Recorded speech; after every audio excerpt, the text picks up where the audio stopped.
ఇక ఎవరు మాట్లాడొద్దు, అటు ఇటు తిరగద్దు. పరిశుద్ధ గ్రంథంలో నుంచి తిమోతికి రాసిన మొదటి పత్రిక, అపోస్తలుడైన పౌలు తిమోతికి రాసిన మొదటి పత్రిక 3వ అధ్యాయము 15వ వాక్యాన్ని చదువుతున్న అందరూ మనసు పెట్టండి. తిమోతికి రాసిన మొదటి పత్రిక 3వ అధ్యాయము 15వ వాక్యం. నేను ఆలస్యము చేసిన ఎడల దేవుని మందిరములో అనగా జీవము గల దేవుని సంఘములో జనులు ఎలాగూ ప్రవర్తింపవలెను అది నీకు తెలియవలెనని ఈ సంగతులను నీకు రాయిచున్నాను. ప్రభుకి మహిమ కలుగును గాక. జీవము గల దేవుని సంఘములో, మందిరములో, ఆలయములో, సంఘమన్నా మందిరమన్నా ఆలయము, ఈ మూడు ఒకే పర్యాయ పదాలుగా ఉంటాయి.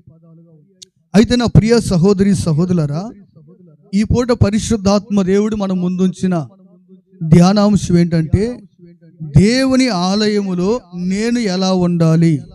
ఏంటి అంశం? అందరు చెప్పండి. దేవుని ఆలయములో నేను ఎలా ఉండాలి. ఇక్కడ భక్తుడు అంటాడు, జీవము గల దేవుని సంఘములో, ఆలయములో, మందిరములో జనులు ఎలాగూ ప్రవర్తించాలి, వారు ఎలా ప్రవర్తించాలి, వారు ఎలా ఉండాలి. ఎందుకంటే మనం ఇంటి దగ్గర ఉండే అనుభవం వేరు, మనం వీధిలో ఉండే అనుభవం వేరు, దేవుని మందిరములో ఉండే అనుభవాలు వ్యత్యాసం ఉంటాయి. మన ఇంటి దగ్గర ఉన్నట్లుగా మనం దేవుని మందిరంలో ఉండటానికి కుదురుతుంటారా? ఇప్పుడు మన ఇంటికాడైతే పక్క వాళ్ళతో మాట్లాడుకుంటూ ఉండొచ్చు. మన ఇంటికాడైతే ఏమండి మనం ఎలాగైనా ఉండొచ్చు.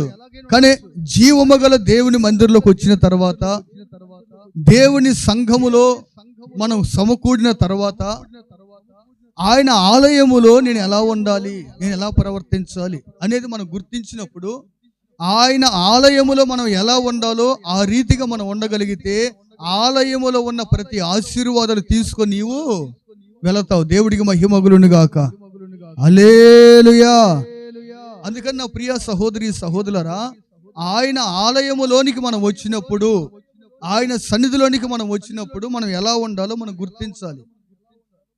తెలియకపోతే మనం తెలుసుకోవాలి. తెలుసుకున్న వాటిని మన హృదయంలో భద్రపరుచుకొని అలా మనం ప్రవర్తిస్తూ ఉన్నప్పుడు తప్పనిసరిగా దేవుడు అంటాడు, నా మందిరములో నేను మిమ్మల్ని ఆనందింపజేస్తా అంటాడు. ఏమంటాడు? నా మందిరములో మిమ్మల్ని ఆనందింపజేస్తా, నా మందిరములో ఉన్న మేలు చేత మిమ్మల్ని తృప్తిపరుస్తా. ఇలా ఎన్నో వాగ్దానాలు, ఎన్నో వాక్యములు మన దేవుడు మన ముందుంచాడు. అయితే నా ప్రియ సహోదరి సహోదరులారా, మనం దేవుని మందిరములో ఎలా ఉండాలో, ఎలా నడవాలో, ఎలా ప్రవర్తించాలో మనం తెలుసుకోకపోతే, అలా మనం ప్రవర్తించకపోతే ఆశీర్వాదానికి బదులుగా ఏమండి మేలుకు బదులుగా కీడు తీసుకొని వెళ్ళే వారిగా ఉంటాం మనం. అందుకని జీవము గల దేవుని మందిరములో మనం ఎలా ఉండాలి, నేను ఎలా ఉండాలయ్యా అంటే, పరిశుద్ధాత్మ దేవుడు నాకు తెలియపరిచినట్లుగా కొన్ని మాటలు ఈ పూట మనం ధ్యానం చేసుకుందాం. మొట్టమొదటి మాట, దేవుని మందిరములో నేను ఎలా ఉండాలంటే, కీర్తనలు 18వ అధ్యాయం 6వ వాక్యం. కీర్తనలు 18వ అధ్యాయము 6వ వాక్యము. నా శ్రమలో నేను యెహోవాకు మొరపెట్టి తిని, నా దేవునికి ప్రార్థన చేసి తిని, ఆయన తన ఆలయములో ఆలకించి నా ప్రార్థన అంగీకరించెను. ఆలయములో నా ప్రార్థన ఆలకించాడు, అంగీకరించాడు అని భక్తుడు అంటాడు. ఎక్కడ ఆలకించాడంట? ఆయన ఆలయములో, దేవుని ఆలయములో నేను ఎలా ఉండాలంటే, మొట్టమొదటిగా కన్నీటి ప్రార్థన చేసే వ్యక్తిగా నేను ఉండాలి. ఎలా ఉండాలి? మనం ఎలా ఉండాలి? ప్రార్థన చేసే వ్యక్తిగా నేను ఉండాలి. మీరు గమనించండి, ప్రార్థన అనగానే దిక్కులు చూసేవాళ్ళు కొంతమంది, కళ్ళు తెరిచి చూసేవాళ్ళు ఇంకొంతమంది, తిరిగే వాళ్ళు ఇంకొంతమంది. ప్రభు అంటాడు, ప్రార్థన అనగానే నీవు దేవుని మందిరంలో ఎలా ఉండాలంటే, ప్రార్థన చేసేటప్పుడు నీవు మనుషుల ముఖాలు చూడటానికి నువ్వు రాలా మందిరంలోకి. ప్రార్థన అనగానే దిక్కులు చూడడానికి మనం రాలా మందిరంలోకి. ప్రార్థన అనగానే అందరూ కలిసి సేవకుడితో పాటు ఏకీభవించి ఏమండి ప్రార్థించి విలపించాలి. అది దేవుడు కోరుకుంటాడు. అలా ఎప్పుడైతే మనం ప్రార్థన చేస్తుంటామో ఆయన ఆలయములో మనం చేసే ప్రార్థన ఆయన ఏం చేస్తాడంట? ఆలకిస్తాడు, అంగీకరిస్తాడని మాట ఉంది. ఇదే మాట సేమ్ ఇదే మాట సమూయేలు 2వ గ్రంథం 22:7 కూడా చూడండి. ఆ మాట సేమ్ అదే మాట అక్కడ ఉంది. ఆయన తన ఆలయంలో నా ప్రార్థన అంగీకరించిన మాట అక్కడ కూడా ఉంటుంది. అదే మాట సమూయేలు 2వ గ్రంథం. ఆయన తన ఆలయములో ఏం చేశాడంట? తన ఆలయములో ఆలకించి నా ప్రార్థన అంగీకరించెను. ఇంకా ఇంకొక మాట అక్కడే కాదు, లూకాసు సువార్త 18:10 కూడా చూడండి. ఇదే మాట గురించి అక్కడ కూడా రాయబడి ఉంటుంది. లూకాసు సువార్త 18:10 దేనికంట చూడండి, అందరూ చూడండి. లూకాసు సువార్త 18:10 ప్రార్థన చేయుటకు 2 మనుషులు దేవాలయములోనికి వెళ్ళిరి. దేనికి వెళ్ళారు? దేవాలయానికి. దిక్కులు చూడటానికా? ఒకరితో ఒకరు మాట్లాడటానికా? ప్రార్థన చేసేటప్పుడు అటు ఇటు తిరగడానికా? ఎందుకు వెళ్తున్నారు అంటే ఇద్దరు వ్యక్తులు దేవాలయానికి వెళ్తున్నారు. దేనికి వెళ్తున్నారయ్యా? మాట్లాడుకోవడానికి కాదు తమ్ములారా. దేనికంట? ప్రార్థన చేయటానికి. ఈ రోజు అనేక మంది ఏ స్థితితో వచ్చారో అదే స్థితితో వెళ్తున్నారు. పాపిగా వచ్చినవాడు పాపిగానే వెళ్తున్నాడు, రోగిగా వచ్చినవాడు రోగిగానే వెళ్తున్నాడు, బంధకాలతో వచ్చినవాడు బంధకాలతోనే వెళ్తున్నాడు. కారణం ఏంటయ్యా? కార్యం ఎందుకు జరగలేదంటే నువ్వు మందిరానికి అయితే వచ్చావు కానీ నువ్వు మనస్ఫూర్తిగా నువ్వు ప్రార్థన అయితే చేయలా. నువ్వు ప్రార్థన చేయకుండా నీ జీవితంలో కార్యాలు జరిగించబడతాయి.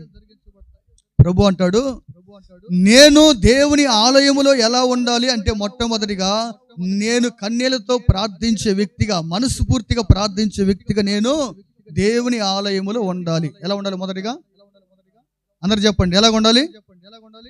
కన్నీళ్లతో ప్రార్థన చేసే వ్యక్తిగా నేను ఉండాలి. ఎందుకు కన్నీళ్ళు అని పెట్టానంటే ఆ మాటకి సమూయేలు మొదటి గ్రంథంలో హన్నా కూడా ప్రార్థన చేసింది మందిరంలో. ఎలా ప్రార్థన చేసింది? మొదటి అధ్యాయం 10వ వాక్యం ఉంటుంది. సమూయేలు మొదటి గ్రంథం 1వ అధ్యాయం 10వ వాక్యం. బహు దుఃఖాక్రాంతురాలై వచ్చి యెహోవా సన్నిధిని ప్రార్థన చేయగా ఏం చేస్తుందంట? బహు దుఃఖముతో కన్నీళ్లతో ఏం చేస్తుందేమో ప్రార్థన చేస్తుంది. ఈమె కన్నీటి ప్రార్థన ఎప్పటి నుంచో మూయబడిన గర్భాన్ని తెరిచేటట్లు దేవుడు కార్యం చేశాడు. కొట్టుగడికి చప్పట్లు. అర్థమైతే యేసయ్యకి మహిమ కలుగును గాక. హల్లెలూయా. కన్నీళ్లతో చేసే ప్రార్థన, మనస్ఫూర్తిగా చేసే ప్రార్థన, నిజముగా మొరపెట్టే ప్రార్థన, నిశ్చయముగా మూయబడిన కార్యాలన్నీ, మూయబడిన ద్వారములన్నీ కూడా తెరవగలిగినది. దేవుడికి మహిమ కలుగును గాక. ఆమేన్. నిశ్చయముగా నా ప్రియ సహోదరి సహోదరులరా, ఈ రోజు అనేక మంది మందిరానికి వస్తున్నారు కానీ వారి జీవితంలో ఏ కార్యాన్ని, ఏ ఫలమును వారు చూడలేకపోతున్నారు. కారణం ఏంటంటే వారు కన్నీళ్లతో ప్రార్థించే అనుభవం లేదు వాళ్ళకి. ఏం చేస్తున్నారు? చేయట్లే కన్నీళ్లతో ప్రార్థన. ఎవరన్నా కన్నీళ్లు గారిచి ప్రార్థన చేస్తుంటే ఆ ముఖం చూస్తా ఉండదేమో. ఆడేదో ముఖం మీద ఏదో పైన బొమ్మలు ఏదో ఆడుతున్నట్టుగా ఏం చేస్తుంది? కళ్ళు తెరిసాల గొడ్ల గూపాలా ఆ మొహం చూద్దు. పాపం ఆ ఏడ్చాం కూడా ఈ గొడ్ల గోపురాన్ని చూసి ఆ కూడా పాపం కళ్ళు నీళ్ళు చూసుకుందుకు లేనిపోయింది. పనికి మంది పోయి 10 ఇళ్ళు సాటింపేసిద్దేమో. అదేంది అంత చెడికి ఎడుతున్నామో మందిరంలో? ఎంతకు వాళ్ళ ఆయన తన్నాడా లేకపోతే అత్త తిట్టిందా? ఏం కథో ఏం సంగతో? మనదాకేం బాగానే ఉంది, ఇప్పుడేమో ఎక్కులు పెట్టి ఎడుతుంది మందిరంలో. చూడండి, అంటే ఈ కన్నీటి ప్రార్థన కూడా అన్నిసార్లు మనం రావాలనుకుంటే రాదు. అది ఆత్మదేవుడు మనం దర్శించినప్పుడు మనకు చెప్పసక్యంగా రీతిలో కన్నీళ్ళు వస్తూ ఉంటాయండి. ఈరోజు చాలా మంది వారి జీవితాల్లో ఏ సమస్యతో వస్తున్నారో సేమ్ అది తీసుకుని మరలా ఇంటికి పోతున్నారు. సమస్యలు తీసుకుని మందిరానికి వస్తారు, అదే సమస్య తీసుకుని మరలా ఇంటికి పోతారు. ఏం మార్పు ఉండదు. కారణం ఏంటంటే నువ్వు నిజముగా మొరపెట్టట్ల. మందిరంలో ఏం చేయట్లా? నువ్వు నిజముగా నువ్వు మొరపెట్ల. భక్తుడు అంటాడు, తన ఆలయములో నేను చేసిన ప్రార్థన ఆయన ఆలకించాడు అంటాడు. ఏమంటాడు? నేను చేశాను ప్రార్థన, ఆయన ఏం చేశాడు? దాన్ని త్రోసివేలా. ఆయన ఆలకించి అంగీకరించి కార్యం చేస్తున్నాడు. ఈరోజు నువ్వు చెప్పగలవు ఆ మాట, నా దేవుని మందిరం నేను చేసిన ప్రార్థన ఆలకించాడని. చేస్తే కదా ఆ మాట చెప్పగలిగేది. ఏ ఒక్క రోజైనా సరే ఏమండి, కనీసం నెలలో 4 వారాలు కనీసం ఒక్క వారమైన కన్నీళ్లతో ప్రార్థన చేసిన చరిత్ర నీ జీవితంలో ఉంది, రాసి పెట్టుకో. నెలలో 4 వారాల్లో కనీసం ఒక్క వారమైనా సరే నువ్వు కన్నీళ్ళు విడిచి ప్రార్థన చేసిన దినం ఒకటి ఉందా? ఏదో వచ్చావు, కూర్చున్నావు, ప్రార్థన అనగానే నువ్వు కూడా కళ్ళు మూసావు. ఏదో ఒక నిమిషం మూతావు, 2 నిమిషానికి 5 నిమిషాలు 30 సార్లు తిరుగుతావు కళ్ళు. అదేందో ఆరిపోతున్నట్టు అర్థం కాదు. గమనించారా? ఆనాటి భక్తులు రోజుల తరబడి ప్రభు సన్నిధిలో కనిపెట్టుకున్నారండి. రోజుల తరబడి ఆది అపోస్తుల కాలంలో ఆది సంఘము ఇంచుమించుగా 10 రోజులు ఆత్మ కొరకు కనిపెట్టుకున్నారు. ఎన్ని రోజులు? 10 దినాలు ప్రార్థన చేస్తూనే ఉన్నారు ఆత్మ కొరకు. 10 దినముల తర్వాత జరిగిన సంగతి ఏంటంటే, పరిశుద్ధాత్ముడు అగ్ని నాలుకల వలె వారి మీదకి ఎలాగొచ్చాడంట? అగ్ని నాలుకల వలె వచ్చాడంట. విభాగింపబడి అందరి మీద 120 మందిలో ఒక్కరిని వదిలిపెట్టలే పరిశుద్ధాత్మదేవుడు. ఒక్కరిని వదిలిపెట్టినట్టు ఉంది. అక్కడ ఎంతమంది కూడుకున్నారు? అక్కడ 120 మంది కూడుకున్నారు. 120 మంది మీదకి పరిశుద్ధాత్మదేవుడు అందరి మీద దిగి వచ్చాడు. అందరూ అన్య భాషలు మాట్లాడుతున్నారు, అందరూ ఆత్మలు పరవశిస్తున్నారు, అందరూ ఆత్మలు ఉప్పొంగుతూ ఉన్నారు. ఈరోజు ఏది సంఘంలో అనుభవం? లెక్కేసుకోవాలి. పరిశుద్ధాత్మతో నింపబడి భాషలు మాట్లాడేవారు విశ్వాసులు ఏదో 2 3 ఒకరని ఏళ్ళతో లెక్కేసుకోవాలి. ఎందుకని మిగతా వాళ్ళందరూ అలాగే ఉన్నారంటే, వాళ్ళు కన్యలతో ప్రార్థించే అనుభవాలు వాళ్ళకి లేవు మందిరంలో. అదేమంటే పక్కింటి కాడి పక్క పంప కాడికి పోయి ఏడమంటే ఎడుతురు గంట. ఏం చేయదునే వదిన నా బాధ నీకు. ఎంత చెప్పినా కానీ నీకు అసలు చెప్పినా కానీ నాకు తను తీరదు ఆ బాధని. ఆ పక్కింటి కాడికి పోయి ఏడ్చే బదులు, ఎదురింటి వాళ్ళ కాడికి పోయి ఏడ్చే బదులు, ఏసై కాడ ఏడురా తల్లి అంటేనే అట్టాడకపోతుంది. ఏం చేయట్లా? ప్రభు కాడికి పోతేనే కన్నీళ్ళు రావు, పక్కెళ్ళ ముడిపోతేనే కన్నీళ్ళు అయిపో. వద్దంటే వస్తుంటాయి. అదేం దాని దుంపదగ అర్థం కాదు. ఏమో అసలు వద్దంటే వస్తుంటాయి. ప్రభు అంటాడు, అక్కడ ఇక్కడ మనుషుల కాడ ఏడ్చే బదులు ఆ ఏడిపేద నా దగ్గర ఏడిస్తే నీ సమస్యకు నీకు ఒక పరిష్కారం కలిగిద్ది. కొట్టి కడిగి చప్పుడు అర్థమైతే ఆమేన్ హల్లెలూయా. ఒక పరిష్కారం కలిగిద్ది. వాళ్ళ కాడ వీళ్ళ కాడ ఏడిస్తే నీకేం కలిగిద్ది? ఇంకా వాళ్ళు ఎగతాలు చేయడం తప్పక. నీ దగ్గర వింటారు, ఇంకొక ఆమె దగ్గర పోయి మళ్ళీ ఆ సోదంతా ఆడ చెబుతారు. మరలా ఆమె ఏమో ఇద్దరు కలిసి ఎగతాళి చేయటం. ప్రభు అంటాడు, తన ఆలయములో నేను ఎలా ఉండాలి అంటే, ఆలయములో కన్నీటితో ప్రార్థించే వ్యక్తులముగా మనం అందరం ఉందుముగాక. కన్నీటితో ప్రార్థించే ఆత్మ పరిశుద్ధాత్మ దేవుడు మన మీద కుమ్మరించునుగాక. ఆమేన్. రెండో మాట, ప్రకటన గ్రంథము 7వ అధ్యాయము 15వ వాక్యము. ప్రకటన గ్రంథము 7వ అధ్యాయము 15వ వాక్యం. అందువలన వారు దేవుని సింహాసనము ఎదుట ఉండి రాత్రింబగళ్ళు ఆయన ఆలయములో ఆయనను సేవించుచున్నారు. చాలు. ఆయన ఆలయములో రాత్రింబగళ్ళు ఆయనను సేవించుచున్నారు. తల్లపైకెత్తండి. రెండవదిగా, దేవుని ఆలయములో నేను ఎలా ఉండాలంటే, యథార్థమైన హృదయముతో దేవుణ్ణి ఆరాధించే వారిగా మనం ఉండాలి. ఎలా ఉండాలి? రెండవదిగా, సేవించుట అంటే అర్థం ఏంటిది? సేవించుట లేక ఆరాధించుట. సేవించుట, ఆరాధించుట రెండు ఒకే పర్యాయ పదాలు. రాత్రి మగళ్ళు దేవుణ్ణి సేవించుచున్నారనే మాట ఇక్కడ మనం చూస్తూ ఉన్నాం. ఎందుకు యథార్థత అనే మాట వాడినంటే, యేసుక్రీస్తు ప్రభువారు ఈ లోకములో ఉన్నప్పుడు సమరయ స్త్రీతో యేసయ్య చెప్పాడు. ఏమని చెప్పాడంటే, అమ్మా తండ్రిని ఆరాధించువారు. వెళ్దాం అక్కడికి. యోహాను సువార్త 4:23 దగ్గరికి వెళ్దాం. యోహాను సువార్త 4:23. యేసుక్రీస్తు ప్రభువారు సమరయ స్త్రీతో చెబుతున్నాడు. చూడండి ఆ మాట, ఎలా ఆరాధించాలో తండ్రిని.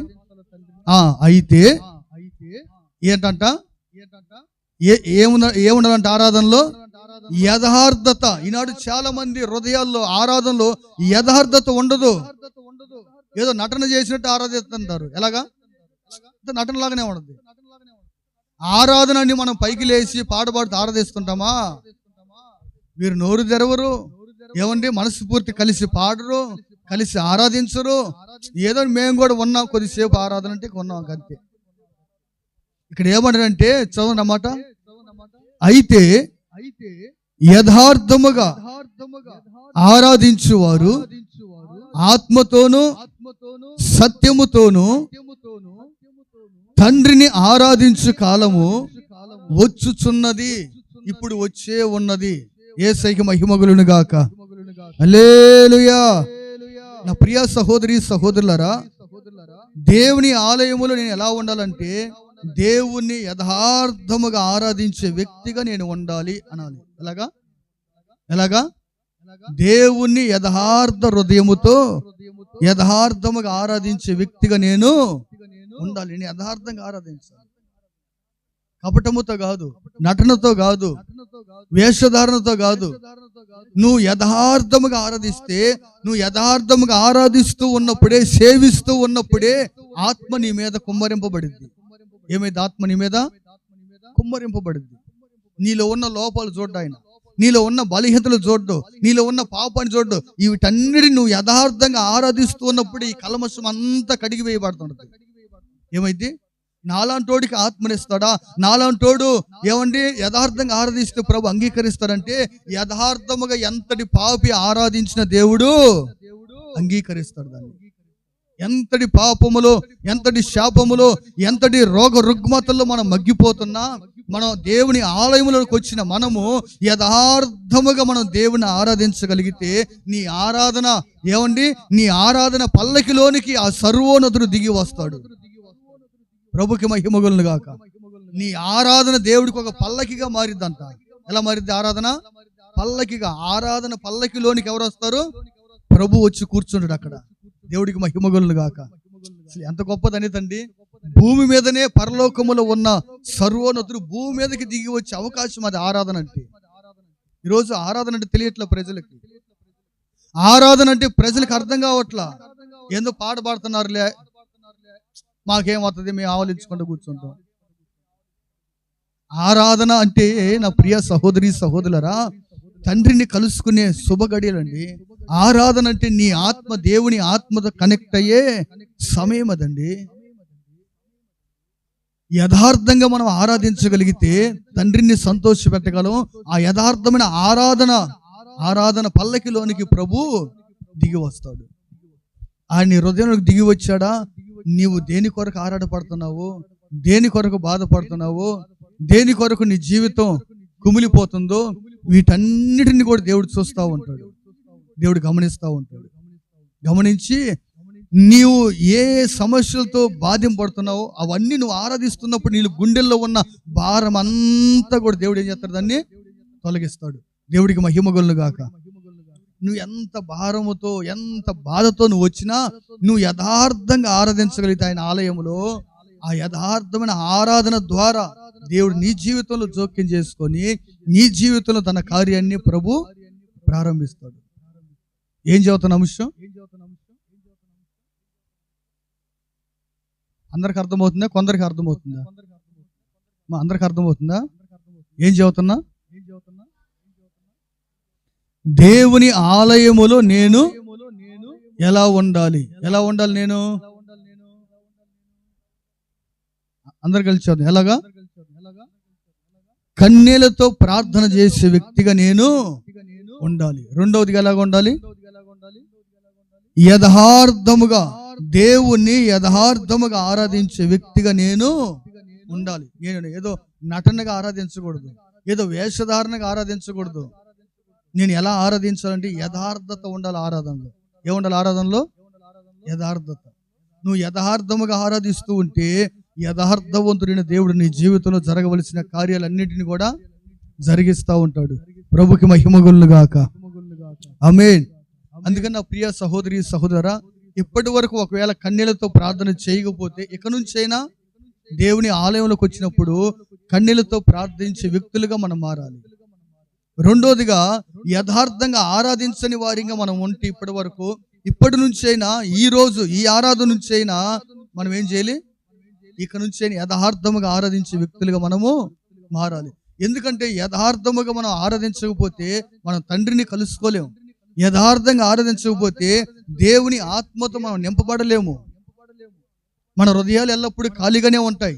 మన పాపం పాపముగానే ఉండదు, మన వ్యాధి వ్యాధిగానే ఉండదు, మన సమస్య సమస్యగానే.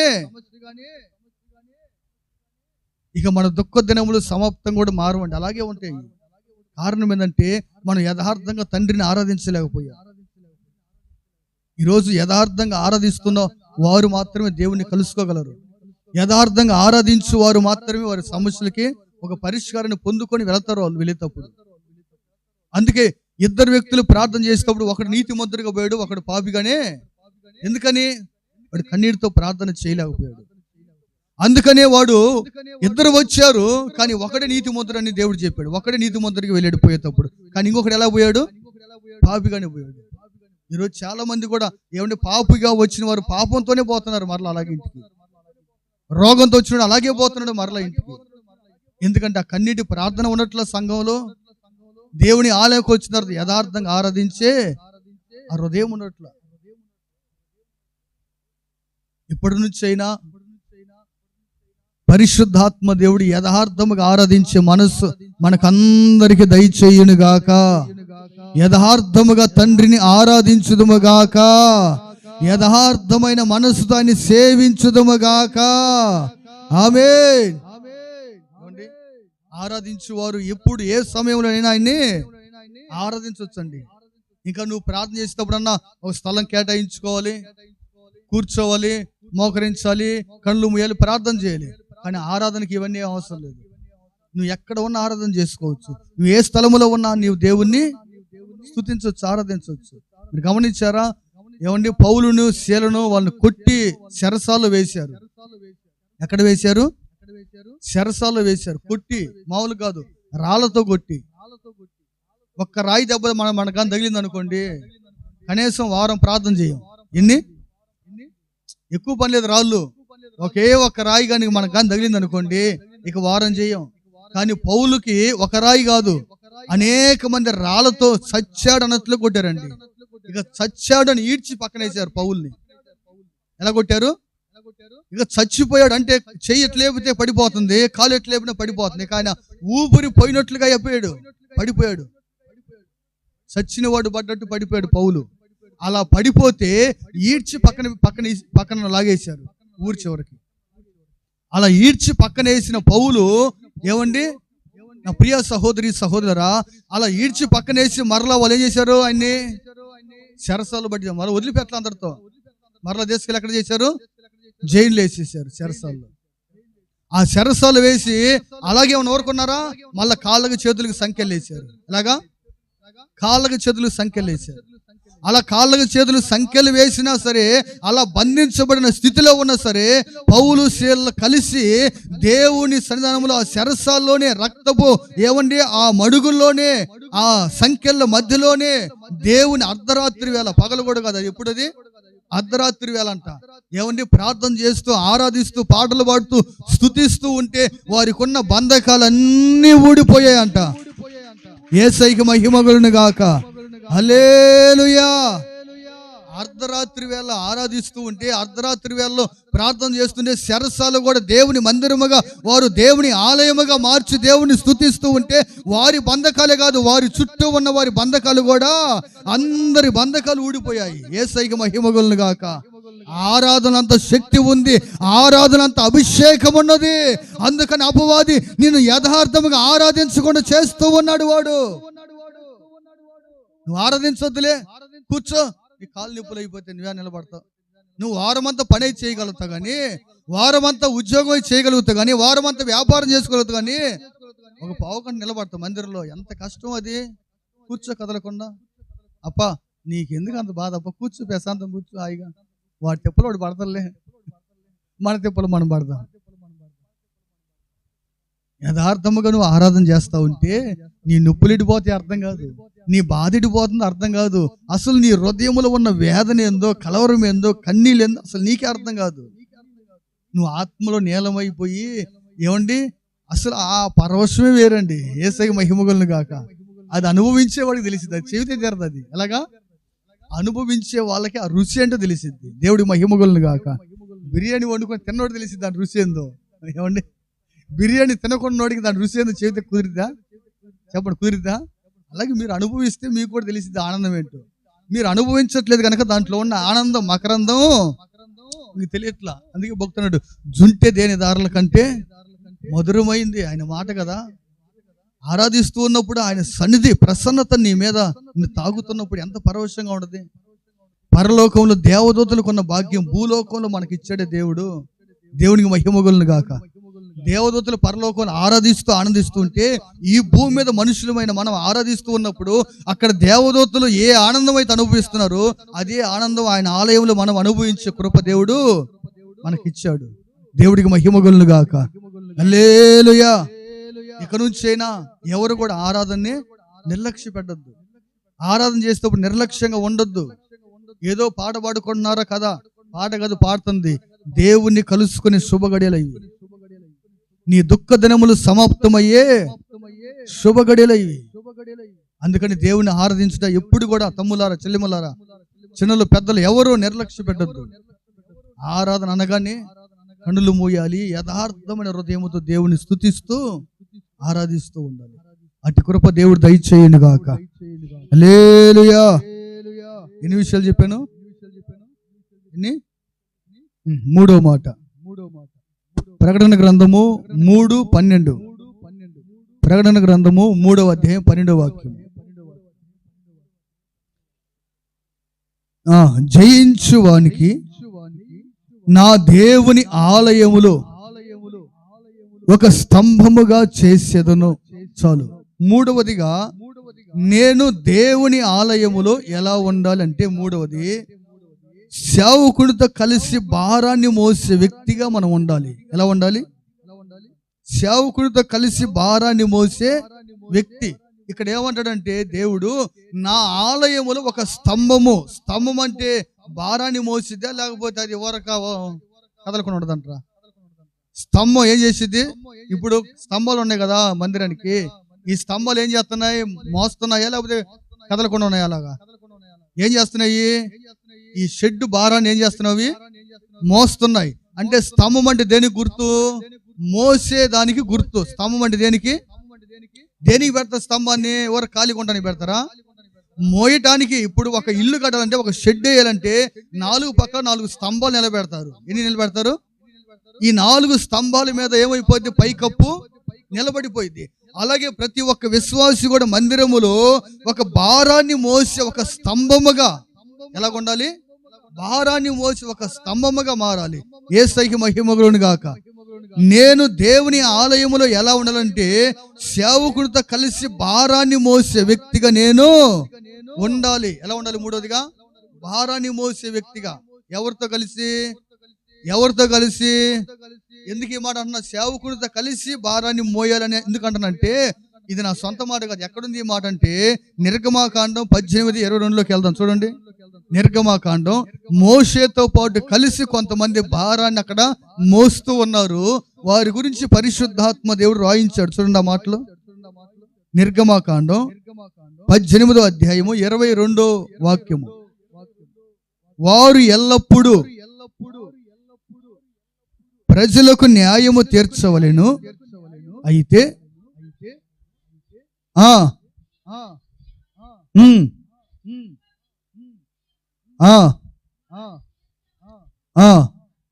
అట్లు వారు నీతో కూడా ఈ భారము మోసిన ఎడల నీకు సులువుగా ఉండును. మోషే, నీ ఒక్కడివే భారాన్ని మోయలేవు. సేవకుడు ఒక్కడే సంఘ భారాన్ని మోయలేడు. సంఘ భారాన్ని విశ్వాసులు కూడా సేవకుడితో పాటు కలిసి భారాన్ని మోసినప్పుడే సేవకులకి సులువుగా ఉంటది.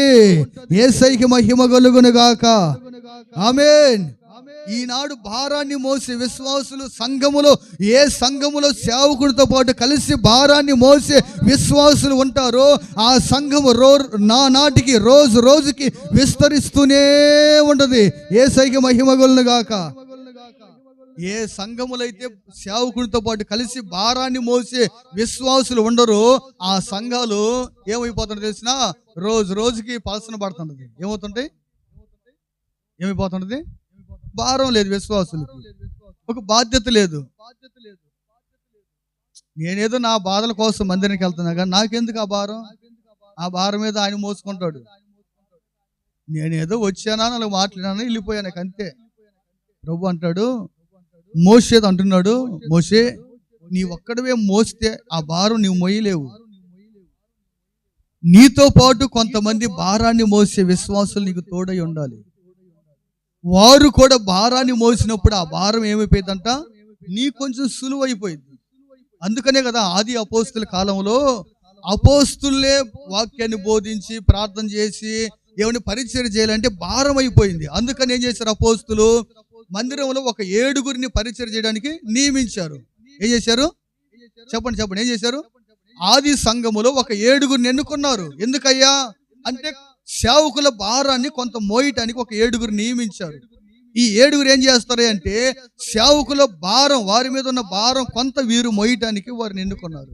అందుకనే వారు ఏం చేస్తున్నారంటే కొంతమంది ఆ 7గురిలో ఏమండి వడ్డీయడానికి కొంతమంది, భోజనం చేయడానికి కొంతమంది, శుభ్రం చేయడానికి కొంతమంది. ఎందుకంటే ఈ భారం అంతా కూడా సేవకులు చేయలేరు, ఒక్కడు చేయడానికి కుదరదు. సంఘ భారాన్ని ఒక ఇంట్లో ఉన్న కుటుంబ భారమే 4గురు భారాన్ని ఒక యజమాడు మోయడానికే ఇబ్బంది పడతాడండి. భార్య భర్త కలిసి భారాన్ని పంచుకుంటారు కదా. ఒక ఇంట్లో 2 పిల్లలు పుట్టిన ఇద్దరున్న పిల్లలు ఉన్న ఇంట్లోనే, 4గురు ఉన్న ఇంట్లోనే 2 కావాల్సి ఉంటే భారాన్ని మోయటానికి, ఆ పిల్లలు ఎదిగినప్పుడు పెద్దవారైనప్పుడు ఏమంటే వారు కూడా తల్లిదండ్రులు భారాన్ని పంచుకున్నప్పుడే తల్లిదండ్రులకి సులువుగా ఉంటుంది కదా. మరి అలాంటప్పుడు ఎంతమంది ఉన్న సంఘములో సేవకుడు ఒక్కడే, సేవకులు ఒక్కతే ఈ భారాన్ని మోయాలంటే ఎలా జరిగింది? అది నేను ఒక భారాన్ని మోసే వ్యక్తిగా మారాలి కదా. నేను ఎన్నాళ్ళు సంకనెక్కే సంటిబిడ్డగా ఉండాలి మందిరంలో, ఎన్నాళ్ళు సేవకులు నన్ను మోయాలి, నా భారాన్ని మోయాలి. మరి నేను ఎప్పుడు వాళ్ళ భారాన్ని పంచుకోవాలి? ఇప్పుడు ఆలోచించారు అలాగా. ఎదిగిన బిడ్డలు ఏం చేస్తారంటే తల్లిదండ్రులు భారం కలిగి వారి భారాన్ని చూస్తారు. ఎదిగిన వారు, అయ్యో నా తండ్రి నా తల్లి ఎంత కష్టపడుతున్నారా, ఇంత భారం కలిగి ఉన్నారా, అయితే నేను కూడా కొంత భారాన్ని పంచుకుంటాను. నేను ఖాళీగా తిరిగే బదులు, వ్యర్థంగా అక్కడెక్కడ కాలక్షేపం చేసే బదులు, ఇదిగో నేను స్కూల్కి వెళ్తున్నా, కాలేజీకి వెళ్తున్నా, ఇప్పుడు ఒక నెల సెలవులు దొరికాయి, నాకు సెలవులు ఇచ్చారు, ఈ నెలలో మా నాన్నతో పాటు నేను కూడా కలిసి కొంత భారాన్ని పంచుకుంటానే జ్ఞానం కలిగిన కుమారులు కొంతమంది ఉంటారు. కొంతమంది అజ్ఞానంగా ఉంటారు కదండి. వాళ్ళు ఏం చేస్తారు తెలుసా, తల్లిదండ్రులు ఎంత కష్టపడుతున్నారో వాళ్ళకి అర్థం కాదు, ఎంత కష్టపడుతున్నారో వాళ్ళకి సంబంధం లేదు. వీళ్ళు ఏం చేస్తారంటే తిన్నానా తిరిగానా, 3 పూటలు తిన్నానా తిరిగానా. నేను మరి నా నోట్లోకి 3 పూటలు పోవడానికి, నా కాలేజీలు ఫీజులు కట్టడానికి 1000 రూపాయలు అవసరం అవుతాయి సంవత్సరానికి. మా నాన్న ఎంత కష్టపడుతున్నాడు, మా తల్లి ఎంత కష్టపడుతుంది, వాళ్ళు ఎంత భారాన్ని మోస్తున్నారు. నేనైనా ఒక కొడుకుగా, ఒక కూతురుగా కొంత భారాన్ని నేను పంచుకుందాం అనుకున్న బిడ్డలు ఏం చేస్తారంటే తల్లిదండ్రులు భారాన్ని పంచుకుంటారు. అలాంటి భారాన్ని పంచుకునే ఏమండి ఎదుగుదల వారికి లేకపోయినప్పుడు వారు ఎప్పుడు సంకనెక్కే పిల్లలుగానే తయారవుతారు. ఏం చేస్తారు, వాడికి పెళ్ళయి ఏమండి భార్య వచ్చినా సరే వీడికి ముద్ద తల్లిదండ్రులు పెట్టాలి. ఎందుకంటే వాడు భారం లేనివాడు. భారం ఉన్నవాడైతే తల్లి కష్టాన్ని, తండ్రి కష్టాన్ని చూస్తాడండి. ఈరోజు ఒక భారం కలిగిన విశ్వాసులం అయితే, మనము సేవకుని భారముతో కలిసి పాలు పంపులు పొంది విశ్వాసులం అయితే, మా దైవజనులు ఎంత కష్టపడుతున్నారా మందిరం కొరకు, పరిచర్య కొరకు, వారి కుటుంబం కొరకు కాదు కదా ఈ ప్రయాస. వారు ఎక్కడో పుట్టారు, ఏ స్థలం నుంచి వారికి ఉన్న సమస్తాన్ని విడిచి ఇక్కడికి వచ్చారు ప్రభు పాదాల దగ్గరికి. ఇంత భారాన్ని యవన కాలంలో వాళ్ళు మోస్తున్నప్పుడు నేనెందుకు వాళ్ళతో పాటు కలిసి కొంత భారాన్ని పంచుకోకూడదు? నేనెందుకు కొంత భారాన్ని మోయకూడదు? నేనెందుకు కొన్ని ఆత్మల్ని సంపాదించకూడదు? నేనెందుకు కొంతమందిని ప్రభు రాకడికి సిద్ధపరచకూడదు? ఎవరికి ఉండదు ఇదే అంటే, ఎవరైతే మందిరంలోకి వచ్చినప్పుడు కన్నీళ్లతో ప్రార్థన చేస్తుంటారో, ఎవరైతే యథార్థమైన హృదయముతో దేవుని ఆరాధిస్తూ ఉంటారో వారికి ఇలా చేసే వారికి సేవకుడు భారాన్ని పంచుకునే ఆశ వారి హృదయంలో పుట్టింది, కోరిక. దేవుడికి మహిమ కలుగును గాక. హల్లెలూయా. ఆ భారం కలిగిద్దండి వారిలో. గమనించారా? మన మధ్యకాలం ఒక దైవజనుడు ఒక చిన్న మీటింగ్ పెట్టాడండి. చిన్న మీటింగ్ కూడి ఒకరోజు ప్రార్థన పెట్టాడు. ఇంచుమించుగా వాళ్ళ మందిరానికి వచ్చేది 50 మంది విశ్వాసులు. కానీ ఆ రోజు 300 మంది వచ్చారు అక్కడికి. నాకు అర్థం కాలేదు ఎంతమంది ఎలా వచ్చారా.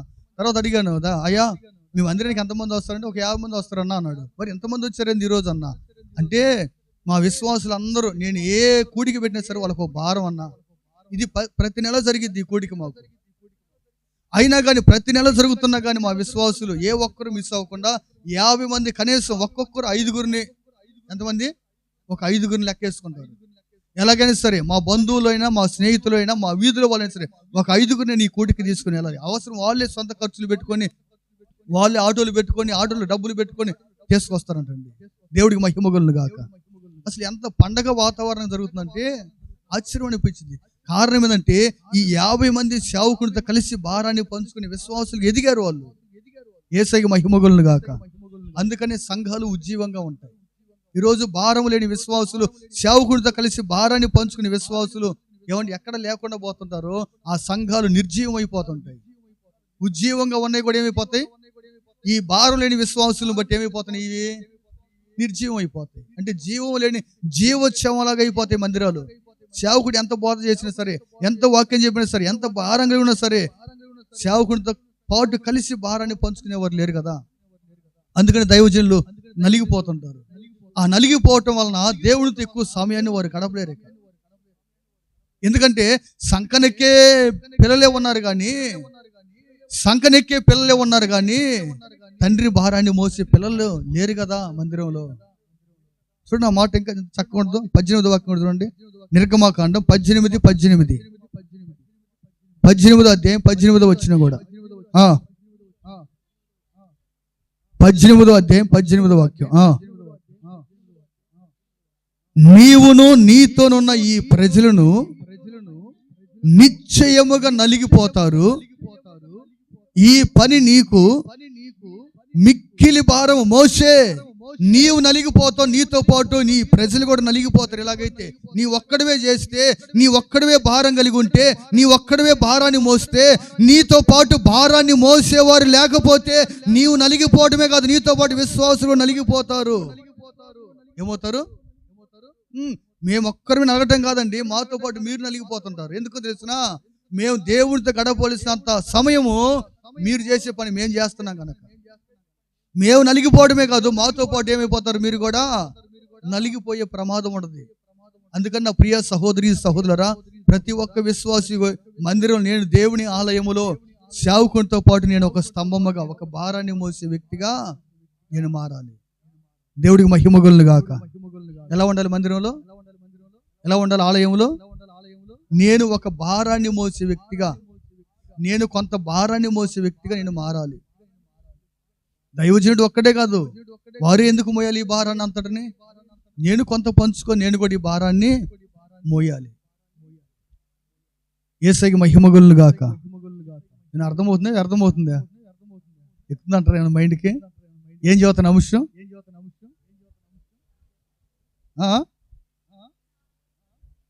దేవుని ఆలయములో నేను ఎలా ఉండాలి? మొదటి మాట, కన్నీళ్లతో ప్రార్థన చేసే వ్యక్తిగా నేను ఉండాలి. రెండవది, దేవుని యథార్థముగా ఆరాధించే వ్యక్తిగా నేను ఉండాలి. 3, సేవకుడితో కలిసి భారాన్ని మోసే వ్యక్తిగా ఎలా ఉండాలి? మోయాలి. స్తంభం ఏం చేసింది? స్తంభం అంటే మోస్తా ఉండేదాన్ని స్తంభం అంటారు. ఖాళీగా ఉండేదాన్ని స్తంభం అనరు. ఖాళీగా ఉంటే తీసి ఇసిరి నవ్వుతారు పక్కన. రే ఎందుకు ఇది అడ్డం, తీసి పక్కనే అంటాడు. ఎందుకని? ఏం మొయ్యట్లా, ఖాళీగా ఉన్నది. మోసేదాన్ని తీస్తారా? తీసి బయటేస్తారా? అది భారాన్ని మోస్తుంది కానీ దాన్ని తీసేయరు. నువ్వు భారం మోసే వ్యక్తి అయితే నువ్వు ఎప్పుడు సంఘములో స్తంభములాగే ఉంటావు. యేసయ్యకి మహిమ కలుగును గాక. హల్లెలూయా. అందుకే ప్రభు అంటాడు, జయించు వాడిని ఆలయములో ఒక స్తంభముగా నిలుపుతా నేను, ఒక స్తంభముగా. ఏంటా స్తంభమయ్య అంటే భారాన్ని మోసే స్తంభం అది.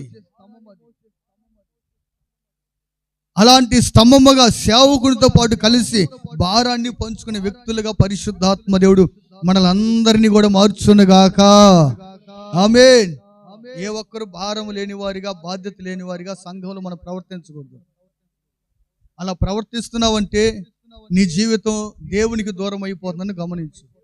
దేవునికి దగ్గరగా బ్రతికేవారు, దేవునికి సమీపంగా జీవించేవాళ్ళు, దేవుని రాజ్యంలో ఉండాలనుకునే వారు ఎప్పుడు కూడా ఒక భారము బాధ్యత లేని వారిగా ఉంటారా?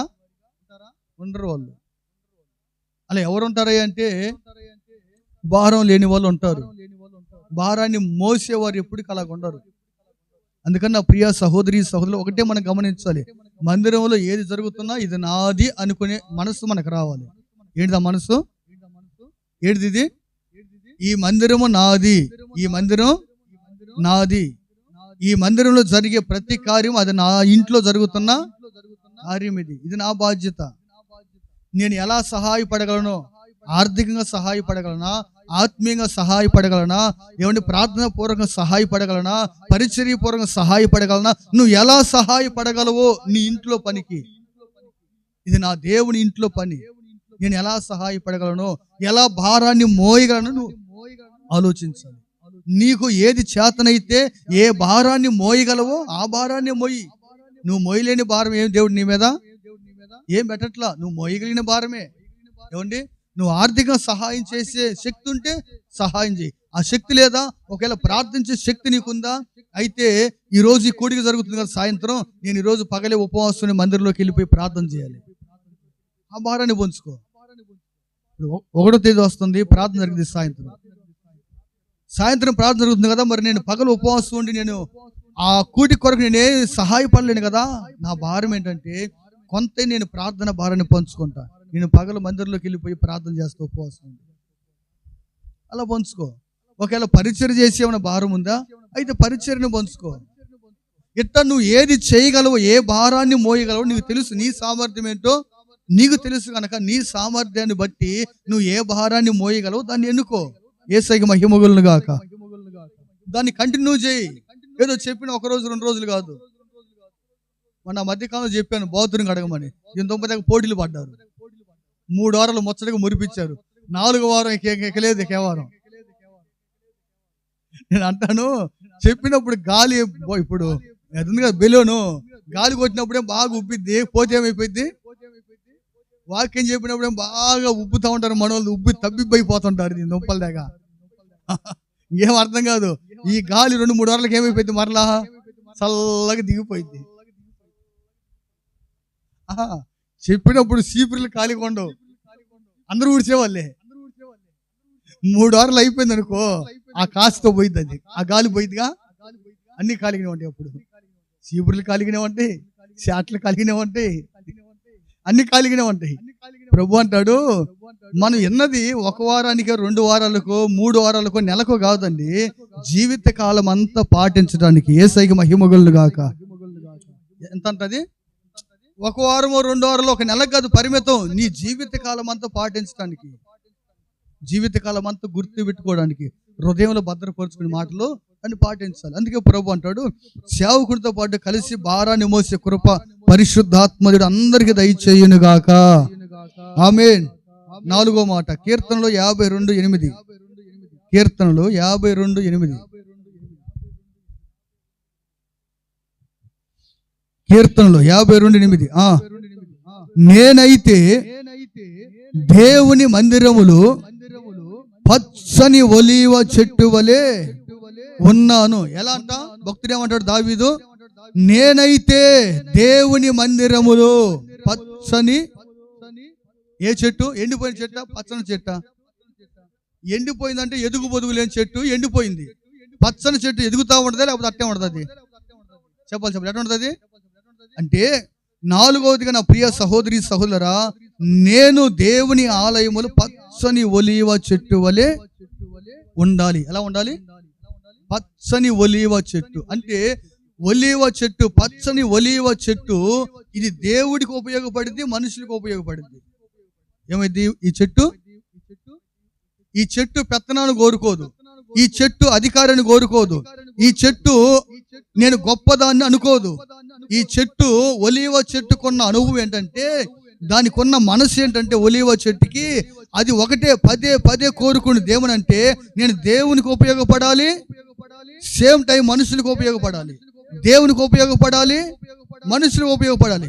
ఒకరోజు చెట్లన్నీ కలిసి ఒక సభ పెట్టుకున్నాయి. ఎలాగే మనలాగే ఏంటి అవి? చెట్లన్నీ కలిసి ఒక మీటింగ్ పెట్టుకున్నాయి. మీటింగ్ పెట్టుకొని చెట్లన్నీ మాట్లాడుకున్నాయి. ఏమనంటే, అందరికీ నాయకుడు ఉన్నాడు, రాజు ఉన్నాడు, మనకేంటి ఒక రాజు లేడు, ఒక నాయకుడు లేడు, మనకు కూడా ఒక రాజు కావాలి. ఎవరు కావాలి మనకి? చీమలకు రాజు ఉన్నాడు, ఏమండి బలులకి రాజు ఉన్నాడు, మనుషులకి రాజు ఉన్నారు, అన్నిటికీ రాజు ఉన్నాడు, జంతువులకు రాజు ఉన్నాడు. అడవిలో ఉండే జంతువులకు కూడా ఒక రాజు ఉన్నాడు. ఎవరైనా ఆ సింహం అని ఒక రాజు ఉన్నాడు కదా. మరి అన్నిటికి ఉన్నప్పుడు మనకెందుకు ఉండకూడదు అని చెట్లన్నీ కలిసి మాట్లాడుకొని ఈ చెట్లన్నీ కలిసి అంట ఒలీవ చెట్టు దగ్గరికి వెళ్ళిపోయాయంట. ఎక్కడికి వెళ్ళిపోయాయి? ఒలీవ చెట్టు దగ్గరికి వెళ్ళిపోయి, ఒలీవ చెట్ట నీవు మా మీద రాజుగా ఉండు, మేము నీకు దాసులుగా ఉంటాం అన్నాం.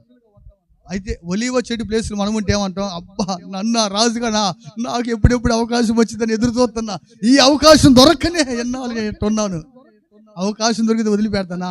ఇంతకంటే భాగ్యం నాకేం కావాలి? ప్రభువా నీకు స్తోత్రం అయ్యా, నేను రాజుగా ఉంటాను ప్రభువా అనేవాళ్ళం మనం. కానీ ఒలీవ చెట్టు అంది చెట్లు అన్నిటితో ఏమని చూడండి అన్నమాట. నేను కథ చెప్పట్ల, వాక్యమే చెబుతున్నా. న్యాయాధిపతుల గ్రంథం 9:9 చూడండి. న్యాయాధిపతుల గ్రంథము 9వ అధ్యాయం 9వ వాక్యం, 9వ అధ్యాయం 9వ వచనం. చెట్లన్నీ ఒలీవ చెట్టు కాడికి వెళ్ళాయంట. చూడండి అన్నమాట.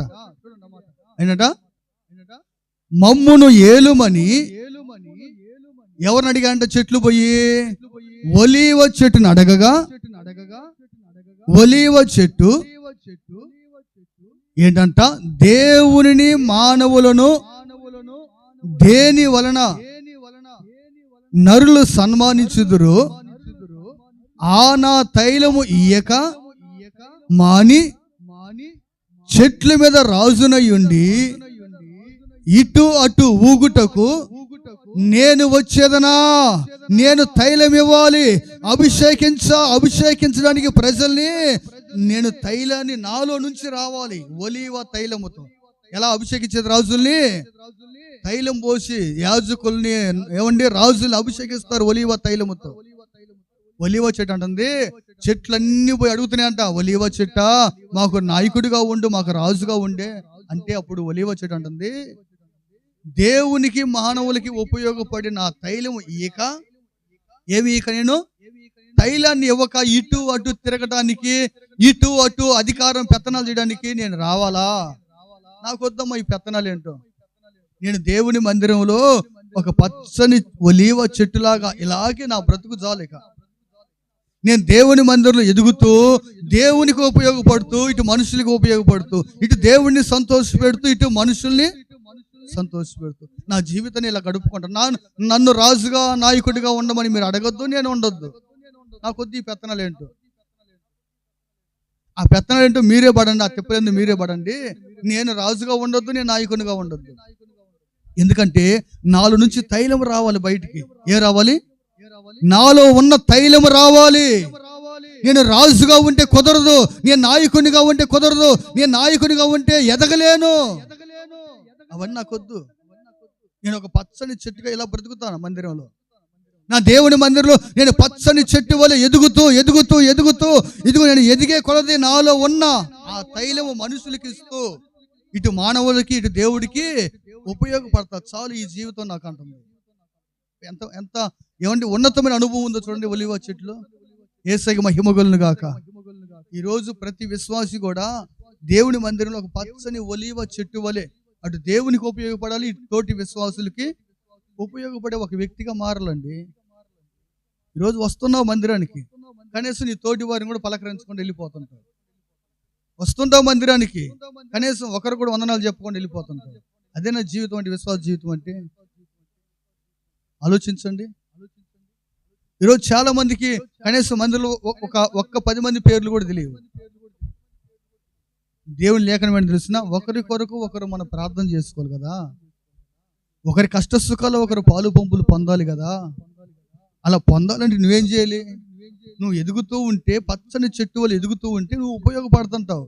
ఇప్పుడు చెట్టు ఎదిగింది అనుకోండి, నీడ వచ్చింది అనుకోండి, 10 మంది కూర్చుంటారు లేదా చెట్టు కింద? ఎప్పుడు కూర్చుంటారు? ఎండిపోతే కూర్చుంటారా, పచ్చగా ఉండి కూర్చుంటారా? ఇప్పుడు చెట్టు ఎండిపోయింది అనుకో, ఎవరిని పోయి కూర్చుంటాడు అక్కడ? కూర్చుంటాడా? వేసవకాలం వచ్చింది, కొన్ని యాప చెట్లకు ఆకంతా రాలిపోయింది. ఇప్పుడు రాలిపోయిన యాప చెట్టు కింద పోయి ఎవడన్నా కూర్చుంటాడా? మంచం వేసి ఎవడన్నా పండుకుంటాడా? ఎందుకని? నీడ లేదు. అంటే అది పచ్చని చెట్టు కాదు, అది ఎండిపోయిన చెట్టు కనుక. ఎండిపోయిన చెట్టు కింద ఎవడు కూర్చోడానికి ఇష్టపడడు, కానీ పచ్చని చెట్టు కింద 10 మంది కూర్చోడానికి ఇష్టపడతారు. మందిరంలో నువ్వు పచ్చదనంగా ఉంటే, నువ్వు ఎదుగుతా ఉంటే, నువ్వు 10 మందికి ఉపయోగపడతావు మందిరంలో. యేసయ్యకి మహిమ కలుగును గాక. ఇటు దేవుడికి ఉపయోగపడతావు, ఇటు సేవకులకు ఉపయోగపడతావు నీ జీవితం. ఈనాడు చాలా మంది జీవితంలో ఎవరికి ఉపయోగపడదు, మందిరంలో వస్తారు వెళ్తానికి అంతే, వాళ్ళే ఉపయోగం తప్పక వాళ్ళ వల్ల మందిరానికి ఉపయోగం ఉండదు, దేవుడికి ఏ ఉపయోగం ఉండదు, దేవుడికి కూడా. ఒకటే గమనించండి నా ప్రియ సహోదరి సహోదరు, మనకున్న దాంట్లో మనం దేవునికి ఉపయోగపడే వారిగా మారాలి. మన బలం దేవునికి ఉపయోగపడాలి, మన ధనం దేవుడికి ఉపయోగపడాలి, మన జ్ఞానం దేవుడికి ఉపయోగపడాలి, మన సామర్థ్యం దేవుడికి. అది కాదు భక్తి అంటే. యేసయ్యకి మహిమ కలుగును గాక. హల్లెలూయా. నువ్వు మంచిగా పాడుతున్నావు, నీ పాట ద్వారా దేవుడికి ఉపయోగపడు. మంచిగా ప్రార్థన చేస్తున్నావు, నీ ప్రార్థన ద్వారా దేవుడికి ఉపయోగపడు. మంచిగా పరిచర్య చేస్తున్నావు, ఆ పరిచర్య ద్వారా దేవుడికి ఉపయోగపడు. ఇది కాదు ఎదగడం అంటే. అంటే ఎదుగుబదులు లేని జీవితం అంటే ఎన్నాళ్ళు ప్రార్థన చేయడం రాదు, ఒక పాట రాదు, పరిచయం చేయడం రాదు, ఏమని సంపూర్ణంగా దేవుడికి తీసి ఇవ్వటం. ఇక ఇవేముండవు మనసులో, ఇవేముండవు. ఎందుకంటే వారు ఎదగల, వారు అలాగే ఎండిపోయి అట్టే ఉన్నారు. చెట్టు మోడు బారిపోయినా ఏమంటే ముద్దు ఎట్లా ఉండదు, ఏ సంవత్సరం చూసినా మొద్దులాగే ఉండదు. అది ఎదగదు, ఎదగదు అంట. అందుకే పెద్దలు ఒక మాట అంటారు, గొర్రెకి ఎప్పుడు చూసినా తోక ఎంత ఉండదు, ఈ సంవత్సరం చూసినా వచ్చే సంవత్సరం చూసినా మోరవ్వదు. బెత్తడే 10 సంవత్సరాలు చూసిన తర్వాత కూడా ఒక్కొక్క 10 సంవత్సరాలు చూస్తుంది ప్రార్థనకి. సీనియర్ విశ్వాసి అనో, నేను సీనియర్ మోస్ట్ కదా అన్నో అనిద్ది. A most? నేను దొంపదేగా పేరుకి సీనియరే. ప్రార్థన అంటే ప్రార్థన అన్నా నేనా అను, నువ్వు ఎక్క ప్రార్థన అన్నో. ప్రార్థన అంటే నేను వచ్చేవారు మందిరానికి కోరాను. ఎందుకని? మరి అంత భక్తిలో ఎదిగింది, మరి ఏం చేస్తారు చూడండి తమ్ములారా అన్నలారా. మందిరానికి వస్తున్నావు, సంవత్సరాలు గడుస్తున్నాయి, పచ్చని చెట్టు ఒలీవ చెట్టు ఉపయోగపడుతుందండి. చెట్లన్నీ వచ్చి అడుగుతున్నాయి రాజుగా ఉండమని. ఒలీవ చెట్టు అంటుంది, నాకు వద్దా రాజరికాలు, నా దేవుని మందిరంలో పచ్చని చెట్టు ఒలీవ చెట్టు వల్ల ఇలా బతుకుతాను. ఈ బ్రతుకు ద్వారా దేవునికి ఉపయోగపడతా, మానవులకు ఉపయోగపడతా. నేను రాజునైతే అచ్చం చెట్లకే ఉపయోగపడతా. కానీ నేను రాజుని కాకుండా నేను మందిరంలో ఉంటే నేను దేవునికి ఉపయోగపడతా, మనుషులకు ఉపయోగపడతా. ఇప్పుడు నేను మందిరంలో నుంచి వెళ్ళిపోయి రాజుగా ఉంటే నేను ఎవరికి ఉపయోగపడతా? మీకు ఉపయోగపడతా, చెట్లు వరకు. కానీ నేను మందిరంలో ఉంటే అందరికి ఉపయోగపడతా. ఈరోజు నీవు నేను కూడా అందరికి ఉపయోగకరమైన వ్యక్తిగా పరిశుద్ధాత్మ దేవుడు మార్చునుగాక. ఆమేన్. హల్లెలూయా. అందుకే దావీదు ఒలీవ చెట్టుతో పోల్చుకున్నాడు. ఏంతో పోల్చుకున్నాడు దావీదు? నేను దేవుని మందిరంలో పచ్చని ఒలీవ చెట్టు వలె ఉంటా. ఒలీవ చెట్టు ఎలాగ ఉపయోగపడిందో నేను కూడా అలాగా ఉపయోగపడతాను. అందుకే దావీదు అలా ఉపయోగపడ్డాడు మందిరంలో. ఆయన రాజు అయినప్పటికీ, రాజుగా దావీదు ఉన్నప్పటికీ, దావీదు రాజరికంలో ఉన్నప్పటికీ ఒక సామాన్యులాగానే ఆయన దేవుని మందిరంలోకి వచ్చాడు. ఒక సామాన్యులాగానే దేవుని మందిరంలో ఉన్నాడు, బ్రతికాడు, దేవుని మందిరాన్ని కట్టించాడు, దేవుని ఆలయాన్ని కట్టడానికి కావలసిన అన్నిటిని కూడా దావీదు సమకూర్చాడండి. యేసయ్యకి మహిమ కలుగును గాక. హల్లెలూయా. నా ప్రియ సహోదరి సహోదరా, దావీదు దేవుని మందిరాన్ని కట్టాలని ఎంత ఆశ, ఎంత తహతహలాడిపోయేవాడో. దేవుడు అన్నాడు, దావీదా నువ్వు నా మందిరాన్ని కట్టడానికి వీలేదన్నాడు. నీ కొడుకు, నీ కుమారుడు సొలొమోను మందిరాన్ని కడతాడు, నీ వద్దన్నాడు. అయితే ప్రభువా నాకు ఆశ ఉంది కదా అంటే మందిరానికి కావలసిన వాటన్నిటిని నువ్వు సమకూర్చుకున్నాడు. అన్ని సమకూర్చాడు. వెండి, బంగారం, ఇనుము, కర్ర, రాగి, ఏమండి ఏమేం కావాలో మందిరానికి మొత్తం సమకూర్చి మరణించాడు దావీదు. తన కుమారుడు సొలొమోను దాన్ని నిర్మించాడు. నా ప్రియ సహోదరి సహోదరులు గమనించండి, ఒకటే గుర్తించండి, అదే రాజరికంలో కానీ మనం ఉన్నట్లయితే మనం అలా సమకూర్చేవాళ్ళం అంటారా? ఈరోజు చాలా మంది దేవుడు దండం వేస్తుంటే వాళ్ళ కొరకు సమకూర్చుకోవడం సరిపోతుంది. దేవుని మందిరం ఎలాగన్నా తర్వాత సంగతి. నేను 4 రూపాయలు సంపాదించుకున్నానా, నేను కూడబెట్టుకున్నానా అన్నట్టుగానే ఆలోచిస్తున్నారు. కానీ ఈ ధనాన్ని బట్టి కొంతైనా నా దేవుని మందిరంలో ఉపయోగపడాలి. నాకు ఇచ్చిన దేవుడు నాకు తెలివి ఇచ్చాడు, నాకు బలం ఇచ్చాడు, సంపాదించే సామర్థ్యం నాకు ఇచ్చాడు దేవుడు. అందరికీ ఉండదు ఆ కృప. గమనించండి, మందిరంలో ఉన్న వాళ్ళందరూ ధనవంతులు ఉంటారా? కొందరికి ఇస్తాడు కృప. ఎందుకని? ఆ కొందరు దేవునికి ఉపయోగపడాలని ఆశతో దేవుడు ఉంటాడు. కానీ మనం ఏం చేస్తాం? మనకున్న తెలివి సామర్థ్యం అంతా మనకు మనం పోగేసుకోవడానికి ఇష్టపడుతుంటాం. మనం పోగేసుకోవాలి కాదంట్లా, దాంట్లో మనం కొంత దేవుని పరిచయకు ఉపయోగపడే, దేవుని మందిరానికి, ఇటు ప్రజలకి ఉపయోగపడే కార్యాన్ని మనం చేయుదుము గాక. హల్లెలూయా. ఇంకొక మాట చెప్పి ముగిచ్చేస్తా చూడండి. 5వ మాట కీర్తనలో 48:9. కీర్తనలో 48వ అధ్యాయము 9వ వచనం. దేవా, మేము నీ ఆలయమునందు నీ కృపను ధ్యానించితిమి. ఏంటంట? నీ ఆలయములో నీ కృపను ధ్యానించితిమి. 5వదిగా నా ప్రియ సహోదరి సహోదరులారా, దేవుని ఆలయములో నేను ఎలా ఉండాలి అంటే, దేవుని ఆలయములో మనం ఎలా ఉండాలంటే 5వదిగా కృప ధ్యానించే వారిగా ఉండాలి. ఏంటిది? ఏం ధ్యానించాలి? ఏం ధ్యానించాలి? కృప. కృప, దేవుని కృప. ఏంటి కృప? అయ్యా, ఏ యోగ్యత లేని నన్ను యోగ్యునిగా చేసావు కదయ్యా. ఏ అర్హత లేని నాకు అర్హతని ఇచ్చావు కదయ్యా. ఏమి లేని దౌర్భాగ్యం నాకు ఎంతటి భాగ్యాన్ని ఇచ్చావు ప్రభువా. ఒకప్పుడు అప్పులు సమస్యలో ఉన్నాను, ఒకప్పుడు ఇబ్బందుల్లో ఉన్నాను, ఒకప్పుడు ఇరుకులో ఉన్నాను. కానీ ఆ ఇరుకులో నుంచి నన్ను విశాలమైన మార్గంలోనికి తీసుకొచ్చావు.